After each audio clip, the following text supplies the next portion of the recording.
ಮಾವ ಯಾಕೆ ದೇವಸ್ಥಾನದಿಂದ ಅಷ್ಟು ಅರ್ಜೆಂಟಲ್ಲಿ ಕರ್ಕೊಂಡು ಬಂದ್ರಿ? ಶ್ರೀನಿವಾಸ ಕಲ್ಯಾಣನ ಮುಗಿಸ್ಕೊಂಡು ನಾವು ಹಾಗೆ ಬರ್ಬೋದಿತ್ತಲ್ವಾ? ಏನೋ ನಾವು ಹೋಗಿದ್ದು ಉತ್ಸವ ನೋಡೋದಕ್ಕೆ, ನೋಡಾಯ್ತು ವಾಪಸ್ ಬಂದ್ವಿ ಅಷ್ಟೇ. ಆದರೂ ಮಾವ ನಾವು ಅಲ್ಲೇ ಇರ್ಬೋದಿತ್ತು. ದೇವಸ್ಥಾನಕ್ಕೆ ಹೋಗಿದ್ದ ಕೂಡಲೇ ಮನಸ್ಸು ಎಷ್ಟು ಪ್ರಶಾಂತವಾಗಿತ್ತು ಗೊತ್ತಾ? ಅದು ಅಲ್ಲದೆ ನೀವು ದೇವಸ್ಥಾನದ ಧರ್ಮದರ್ಶಿಗಳು, ನೀವೇ ಹೀಗೆ ಮಾಡಿದ್ರೆ ಹೇಗೆ ಹೇಳಿ? ಅತಿಯಾದರೆ ಅಮೃತನ ವಿಷ ಆಗುತ್ತಂತೆ. ಅಲ್ಲಿರೋದಕ್ಕೆ ಋಣ ಬೇಕಮ್ಮ. ಋಣಾನುಬಂಧ ಕಳ್ಕೊಂಡವರು ಕಣ್ಣೆದುರುಗಡೆ ಬಂದರೆ ಅಲ್ಲಿರೋಕೆ ಹೇಗೆ ಸಾಧ್ಯ? ಅಂದರೆ ಇವ್ರು ಲಕ್ಷ್ಮಿನ ನೋಡಿದ್ದಾರೆ, ನಾನೇ ಅವಳ ನೋಡಲಿಲ್ಲ. ಮಾವ ನೀವು ಏನು ಹೇಳ್ತಿದ್ದೀರ ಅಂತ ನನಗೆ ಅರ್ಥ ಆಗ್ತಿಲ್ಲ. ಸಮಯ ಬಂದಾಗ ಎಲ್ಲ ನಿನಗೆ ಅರ್ಥ ಆಗುತ್ತೆ ಬಿಡಮ್ಮ.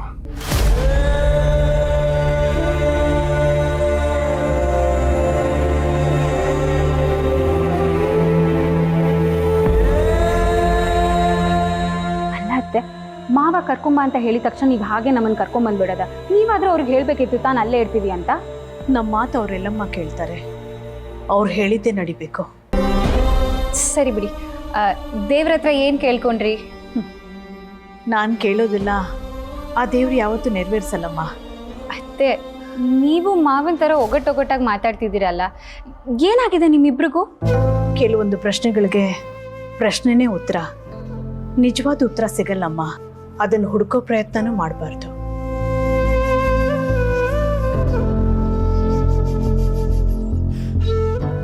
ಏನಾಗಿದೆ ಇವರಿಬ್ರಿಗೂ? ಮಾವ ನೋಡಿದ್ರೆ ಸಮಯ ಬಂದಾಗ ಗೊತ್ತಾಗುತ್ತೆ ಅಂತ ಹೇಳ್ತಿದ್ದಾರೆ, ಅತ್ತೆ ನೋಡಿದ್ರೆ ಪ್ರಶ್ನೆಗೆ ಪ್ರಶ್ನೆನೇ ಉತ್ತರ ಅಂತ ಹೇಳ್ತಿದ್ದಾರೆ. ಏನಿದ್ರ ಅರ್ಥ? ನನಗಂತೂ ಅರ್ಥ ಆಗ್ತಿಲ್ಲ.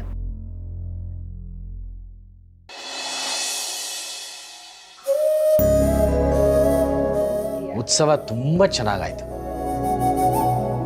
ಸಿಂಚನ, ನಿಮ್ಮ ತಂದೆ ಉತ್ಸವನ ಎಲ್ಲ ಅಚ್ಚುಕಟ್ಟಾಗಿ ಮಾಡಿದ್ರಮ್ಮ. ಆ ದೇವ್ರು ನೋಡ್ತಾ ಇದ್ರೆ ಹಾಗೆ ನೋಡ್ತಾನೇ ಇರ್ಬೇಕನ್ನಿಸ್ತಾ ಇತ್ತು.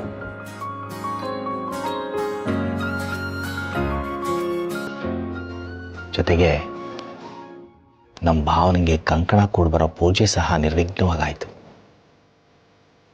ಎಲ್ಲ ಭಗವಂತನ ಕೃಪೆ. ಮಾವ, ಒಳ್ಳೆಯವ್ರಿಗೆ ಯಾವಾಗಲೂ ಒಳ್ಳೇದಾಗೇ ಆಗತ್ತೆ. ಅದು ಒಂದೇ, ನಾನು ಉತ್ಸವನ ಇಷ್ಟು ದಿವಸ ನೋಡೇ ಇರಲಿಲ್ಲ. ಈಗ ಉತ್ಸವ ನೋಡೋ ಅವಕಾಶ ಸಿಕ್ತು. ನಿಮ್ಮೆಲ್ರಿಗೂ ನನ್ನ ಥ್ಯಾಂಕ್ಸ್. ಅದೇ ಮತ್ತೆ ಥ್ಯಾಂಕ್ಸ್ ಹೇಳ್ಬೇಕಾಗಿರೋದು ಅವ್ರಿಗಲ್ಲ, ನನಗೆ. ನಾನು ತಾನೇ ಬಲವಂತ ಮಾಡಿ ಕರ್ಕೊಂಡು ಬಂದಿದ್ದು.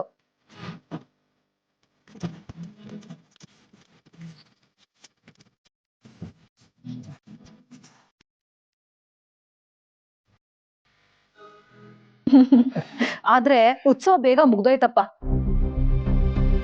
ಇನ್ನೂ 2 ದಿನ ಇದ್ದಿದ್ರೆ ಅಲ್ಲೇ ಊಟ ತಿಂಡಿ ಎಲ್ಲ ಮಾಡ್ಕೊಂಡು ಎಷ್ಟು ಚೆನ್ನಾಗಿರ್ಬೋದಾಗಿತ್ತು.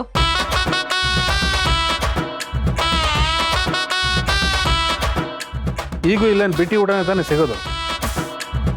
ಅದಕ್ಕೆ ಗಂಡ ಮಕ್ಕಳನ್ನ ಮನೆ ಕಳಿಸಿ ನೀನು ಇಲ್ಲಿಗೆ ಬಂದಿರೋದು. ಅಪ್ಪ ನೋಡಪ್ಪ, ಇವ್ನು ಯಾವಾಗ್ಲೂ ಹೇಗ್ ಮಾತಾಡ್ತಾನೆ ಅಂತ. ಈಗ ನಾನು ಬಂದಿದ್ದು ನಿನಗೆ ಅಷ್ಟು ಕಷ್ಟ ಆಯ್ತೇನೋ? ಆಯ್ತು ಬಿಡು, ನಾನು ಈಗಲೇ ಹೋಗ್ತೀನಿ. ಮಂಗಳ, ನಿಮ್ಮ ಅಣ್ಣ ಹೇಗೆ ಅಂತ ಗೊತ್ತಿಲ್ಲದೆ ಇರೋಳ ಥರ ಆಡ್ತಿದ್ಯಾ. ಹಂಗೂ ನಿಂಗೆ ಅಷ್ಟೊಂದು ಬೇಜಾರಾಗಿದ್ರೆ ನೀನು ಹೊರಟ್ಬಿಡಮ್ಮ.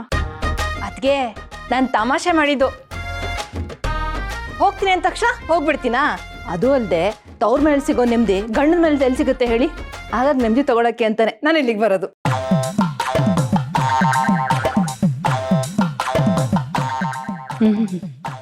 ನೀನು ಬಂದು ಬರೀ ನೆಮ್ಮದಿ ತೊಗೊಂಡು ಹೋಗೋದಾಗಿದ್ರೆ ಎಷ್ಟೋ ಚೆನ್ನಾಗಿರೋದು. ಬಂದು ಇರೋ ಬರೋ ಸಾಮಾನು ಸರಂಜಾಮೆಲ್ಲ ತೊಗೊಂಡು ನಮ್ಮ ನೆಮ್ಮದಿ ತೊಗೊಂಡು ಹೋಗ್ತೀಯ. ಹಾಗೆ ನಂಗೆ ತುಂಬ ಟಯರ್ಡ್ ಆಗಿದೆ, ನಾನು ಹೋಗಿ ರೆಸ್ಟ್ ಮಾಡ್ತೀನಿ. ನಾನು ಬರ್ತೀನಿ, ನಡಿ ಬೇಬಿ. ಬೇಬಿ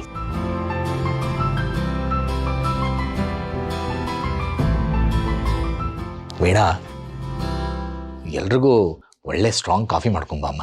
ಹ್ಞೂ ಮಾವ.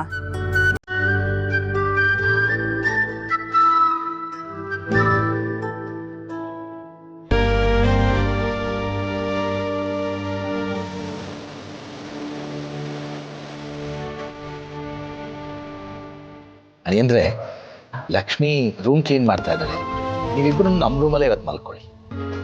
ಆದರೆ ರೀ ಬನ್ನಿ ಫ್ರೆಶ್ ಅಪ್ ಆಗೋರಂತೆ. ಸರಿ ಮಾವ.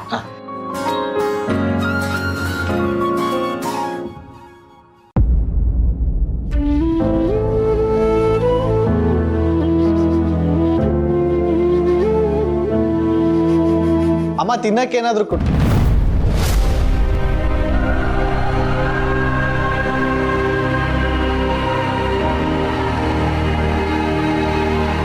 ಅಮ್ಮ ಏನಮ್ಮ ಯೋಚನೆ ಮಾಡ್ತಿದ್ಯಾ? ಯಾಕೆ ಹಿಂಗೆ ಕೂತಿದ್ಯಾ?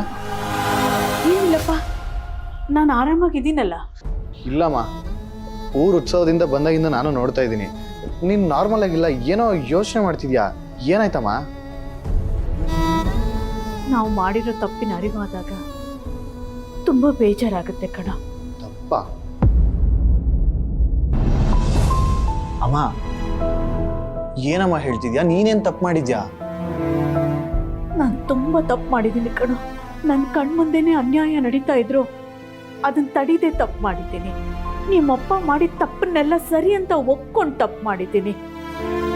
ನಿಮ್ಮಪ್ಪನ ಕೋಪಕ್ಕೆ ಹಠಕ್ಕೆ ಅನ್ಯಾಯವಾಗಿ ನಿನ್ ಪ್ರೀತಿನ ಬಲಿ ಕೊಟ್ಟು ತಪ್ಪು ಮಾಡಿದ್ದೀನಿ.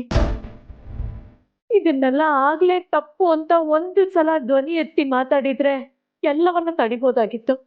ಆದ್ರೆ ನಾನು ಆ ಕೆಲಸ ಮಾಡದೆ ತಪ್ಪು ಮಾಡಿದ್ದೀನಿ ಕಣೋ. ಅಮ್ಮ ನಾನಿವಾಗ ಆ ವಿಷಯನ ಮರ್ತಿದ್ದೀನಿ. ಮತ್ತೆ ಯಾಕಮ್ಮ ನೀನು ನೆನ್ಪು ಮಾಡ್ತಿದ್ಯಾ? ಚಾಂದಿ ಇವಾಗ ಮದುವೆ ಆಗಿದ್ದಾಳೆ, ಅವ್ಳ ಗಂಡನ ಜೊತೆ ಅವಳು ಸುಖವಾಗಿದ್ದಾಳೆ. ಅವಳ ಬಗ್ಗೆ ಮತ್ತೆ ಮಾತಾಡೋದು ಬೇಡಮ್ಮ. ಈ ಸಲ ನಾನು ಚೆನ್ನಾಗಿ ಓದಿ ಎಕ್ಸಾಮ್ ಬರೆದು ಪಾಸ್ ಆಗ್ತೀನಿ, ನಿಮ್ಮ ಹೆಸರು ಉಳಿಸ್ತೀನಿ.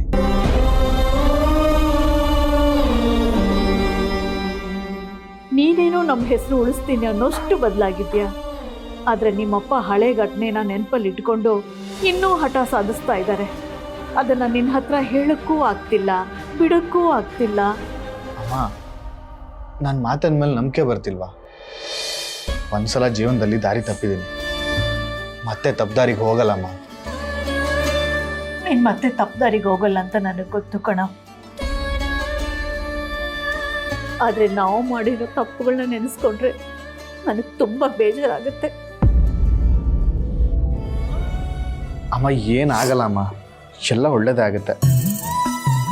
ಮನೆ ದೇವ್ರಿಗೆ ಹೋಗಿ ಬಂದಿದ್ದೀವಲ್ಲ, ನೀನೇನು ಯೋಚನೆ ಮಾಡಬೇಡ, ಧೈರ್ಯವಾಗಿರು. ಇಷ್ಟು ದಿನ ನಾನು ನಿನಗೆ ಧೈರ್ಯ ಹೇಳ್ತಾ ಇದ್ದೆ, ಈಗ ನೀನು ನನಗೆ ಧೈರ್ಯ ಹೇಳ್ತಾ ಇದೆಯಾ. ಇದೇ ಕಣ್ ನನಗೆ ಬೇಕಾಗಿರೋದು, ಇದೇ ನನಗೆ ಬೇಕಾಗಿರೋದು. ಅಮ್ಮ ಮೊದಲು ಆ ಯೋಚನೆಯಿಂದ ಹೊರಗಡೆ ಬಾ, ಎಲ್ಲ ಒಳ್ಳೇದಾಗುತ್ತೆ.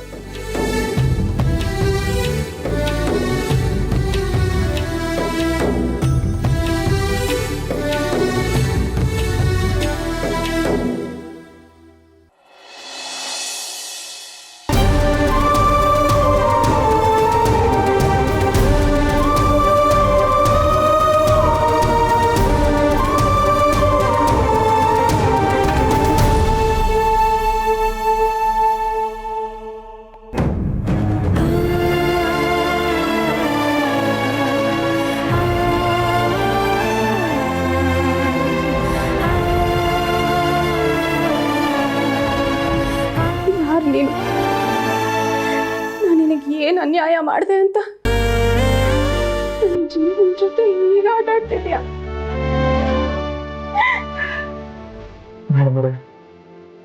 ಮೇಲೆ ಪಾಪ ಅದೇ ಅಂತ ನಂಗೆ ಗೊತ್ತು, ಆದರೆ ನನ್ನ ಪ್ರೀತಿ ಎಲ್ಲಿ ಕೈ ತಪ್ಪೋದು ಅಂತ ಹಿಂಗೆ ಮಾಡಿದೆ.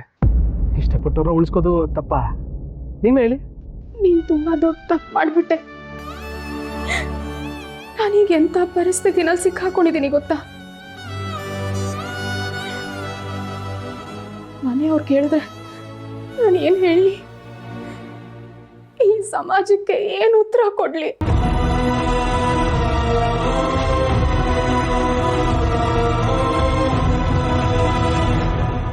ಮೇಡಮ್ ಅವರೇ, ನೀವು ಯಾವುದಕ್ಕೂ ಹೆದರ್ಕೋಬೇಡಿ, ಆದುದಾಗ್ಲಿ ಎಲ್ಲನೂ ನಾನು ನೋಡ್ಕೋತೀನಿ. ನೀನು ಎಲ್ಲಿದ್ಯಾ? ನೀನನ್ನು ಹೇಗೆ ಹುಡುಕ್ಲಿ? ನಾನೀಗ ಏನು ಮಾಡಲಿ?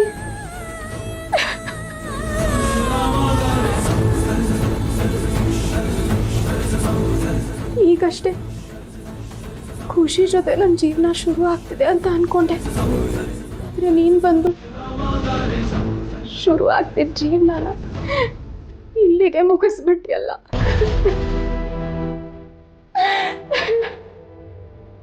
ನಿನ್ ಕತ್ತಲ್ಲಿ ನಾನ್ ಕಟ್ಟಿರೋ ತಾಳಿ ಅದೆ. ನಮ್ಮ ಹೊಸ ಜೀವನ ಈಗ ಶುರುವಾಗ್ತಾ ಇದೆ ಮೇಡಮ್ ಅವರೇ. ಈಗಲೇ ಎಲ್ರು ಕೆಟ್ಟ ಜಾತಕದವಳು ಅಂತ ಬಾಯಿಗೆ ಬಂದಂಗೆ ಆಡ್ಕೋತಿದ್ದಾರೆ.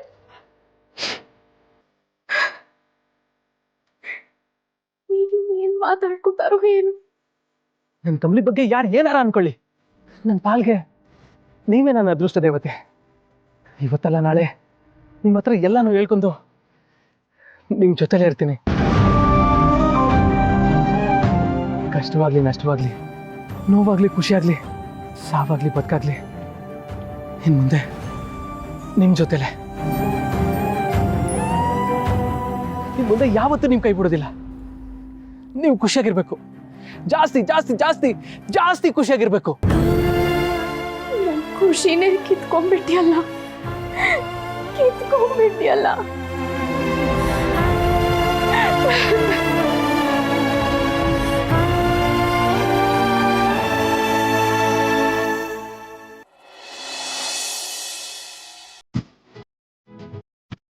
ರೀ ತಗೊಳ್ಳಿ, ಇದನ್ನ ಉಟ್ಕೊಳ್ಳಿ.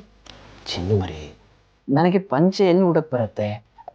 ನೈಟ್ ಪ್ಯಾಂಟ್ ಇದೆಯಲ್ಲ ಅದನ್ನ ಹಾಕೋತೀನಿ. ಅದೇ ಮತ್ತೆ ಅದೆಲ್ಲ ವಾಶ್ ಆಗ್ಬೇಕು ಅಂತ ತಾನೆ ಇವಾಗ ಇದನ್ನ ಕೊಡ್ತಿರೋದು. ಬರೋದು ಮೊದಲೇ ಗೊತ್ತಿರಲಿಲ್ಲ ಅಲ್ವಾ? ಜಾನಿಯವ್ರೆ, ನನಗೆ ಪಂಚೆ ಉಟ್ಟ ಅಭ್ಯಾಸ ಇಲ್ವಲ್ಲ. ಅಭ್ಯಾಸ ಮಾಡ್ಕೊಳ್ಳಿ ಅಷ್ಟೇ. ನನಗಂತೂ ಪಂಚೆ ಉಡಕ್ ಬರಲ್ಲ. ಯಾರಾದ್ರೂ ಉಡ್ಸೋದ್ರೆ ಉಡ್ಕೋತೀನಿ ನೋಡಿ. ಜಾತ್ರೆ ಉಟ್ಕೊಂಡಿದ್ರಿ ತಾನೆ? ಅಲ್ಲಿ ನಿಮ್ಮಣ್ಣ ಹರೀಶು ಉಡ್ಸಿದ್ದು. ಹಾಗಿದ್ರೆ ಹರೀಶ್ ಅಣ್ಣನೇ ಕೇಳ್ತೀನಿ. ಅವನಿಲ್ಲ ಅಂದ್ರೆ ವೆಂಕಿ ಅಣ್ಣಂಗ್ ಬರುತ್ತೆ, ಅವನ್ನ ಕರ್ಕೊಂಡ್ ಬರ್ತೀನಿ. ಚಿನ್ನು ಮರಿ, ನಾನು ಹೇಳೋದಕ್ಕೆ ಬಂದೆ ರೀ.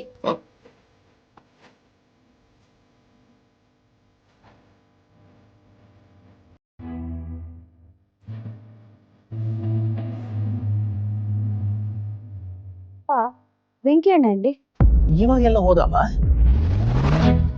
ಹರೀಶ್ ಅಣ್ಣ ಹರೀಶನ ರೂಮಲ್ಲಿ ಇದ್ದ, ಇವಾಗೆಲ್ಲೋ ಆಚೆ ಹೋದಂಗಾಯ್ತು. ಯಾಕಮ್ಮ? ಜನ ಏನಿಬ್ರು ಅಷ್ಟೊಂದು ವಿಚಾರಿಸಿದ್ಯಾ? ಏನು ವಿಷಯ?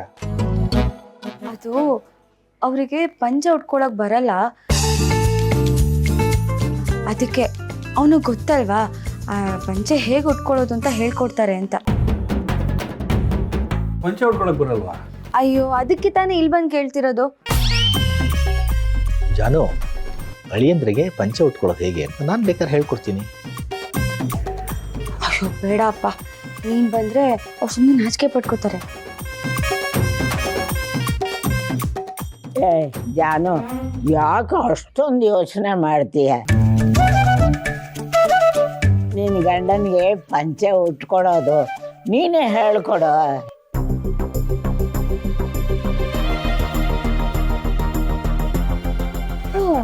ಕರೆಕ್ಟ್ ಅಲ್ವಾ? ನಾನೇ ಹೇಳ್ಕೊಡ್ಬೋದು. ಹಾಗೆ ಏಯ್ ಜಾನು, ಹುಷಾರು. ಪಂಚೆನ ಸೀರೆ ತರ ಉಡ್ಸಿ ಅವ್ರ ಜೀವನದಲ್ಲೇ ಪಂಚೆ ಉಟ್ಕೊಳ್ಳೋದಾರಾಗ ಮಾಡ್ಬೇಡ.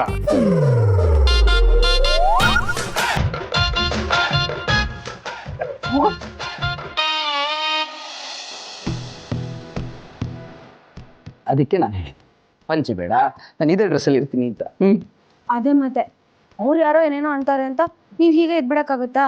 ಅವ್ರು ಯಾರು ಉಡಿಸ್ತಿದ್ರೆ ಏನಂತೆ, ನಾನೇ ನಿಮಗೆ ಪಂಚೆ ಉಡಿಸ್ತೀನಿ. ನೀವು ನನ್ನ ಪಂಚೆ ಉಡಿಸ್ತೀರಾ? ಅದ್ರಲ್ಲ ಏನಿದೆ, ಇಷ್ಟು ದೊಡ್ಡ ಸೀರೆನ ಉಟ್ಕೊತೀನಂತೆ, ಪಂಚೆ ಉಡ್ಸಕ್ ಬರಲ್ವಾ? ಹೇಳ್ಕೊಡ್ತೀನಿ, ನೀವು ಹಾಗೆ ಉಟ್ಕೊಳ್ಳೋರಂತೆ. ಇಲ್ಲಿಂದ ಈ ಹಿಂದೆ ತಗೊಂಡು ಮುಂದೆ ತಗೊಂಡು ಗಂಟು ಹಾಕೋಬೇಕು. ತಗೊಳ್ಳಿ.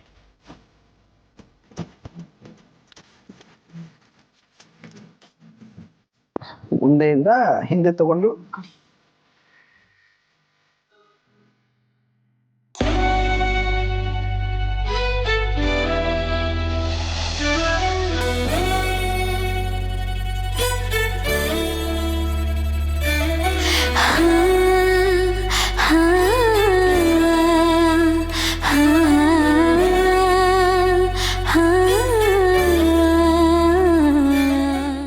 ಹರೆಯದ ಕರೆಯ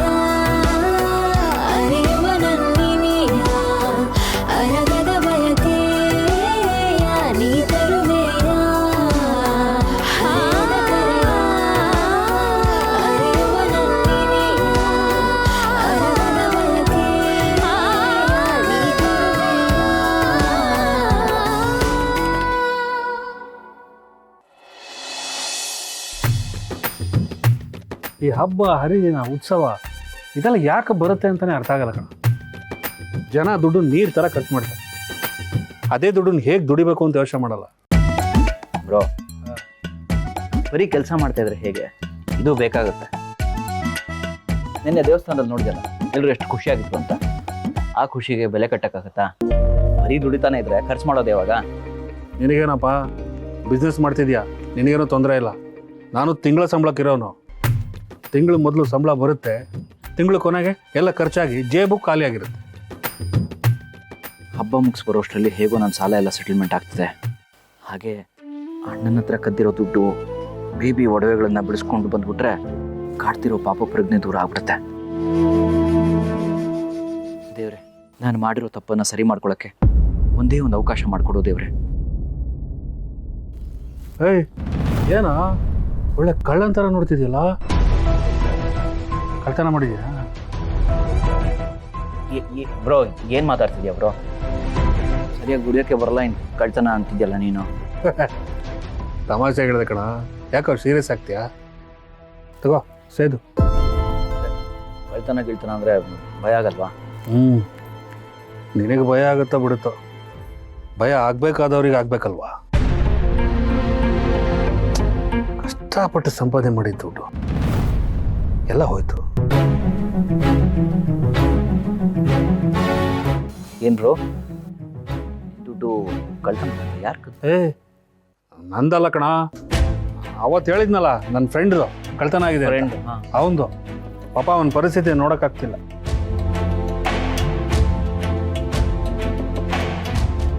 ಹೋಗ್ಲಿ ಬಿಡು ಬ್ರೋ, ಎಲ್ಲ ಒಳ್ಳೇದಾಗತ್ತೆ. ಅವನ ದುಡ್ಡು ಅವನಿಗೆ ಸಿಕ್ಕೇ ಸಿಗತ್ತೆ ಅನ್ನೋ ನಂಬಿಕೆ ನನಗಿದೆ. ಏನು ನಂಬಿಕೆನೋ ಏನೋ.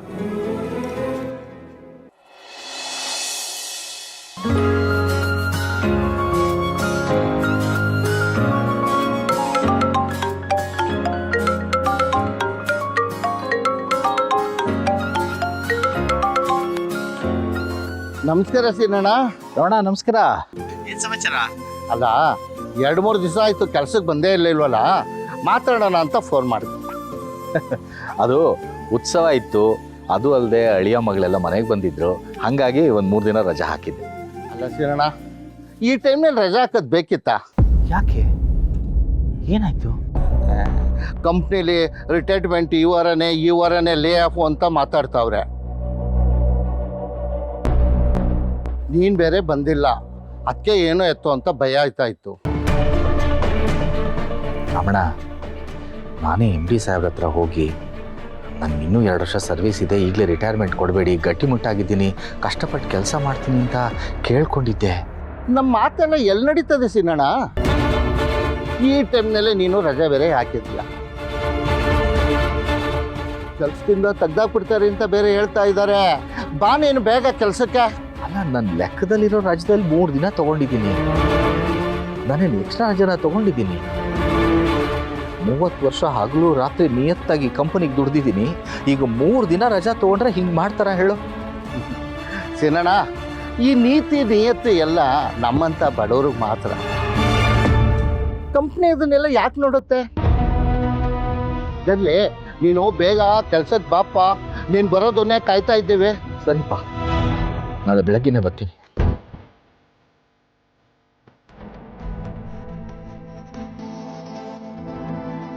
ಮಗಳ ಮದುವೆ ಮಾಡಿಲ್ಲ, ಲಕ್ಷ್ಮಿ ಆಸೆಂಗೆ ಮನೆ ಕಟ್ಟಿಲ್ಲ. ನನ್ನ ಕೆಲಸ ಏನಾದರೂ ಹೆಚ್ಚು ಕಮ್ಮಿ ಆಗ್ಬಿಟ್ರೆ ಮನೆಯವ್ರ ಮುಂದೆ ಲಕ್ಷ್ಮಿಗೆ ಏನಂತ ಹೇಳಿ ಹೇಗೆ ಮುಖ ತೋರಿಸ್ಲಿ? ಭಗವಂತ,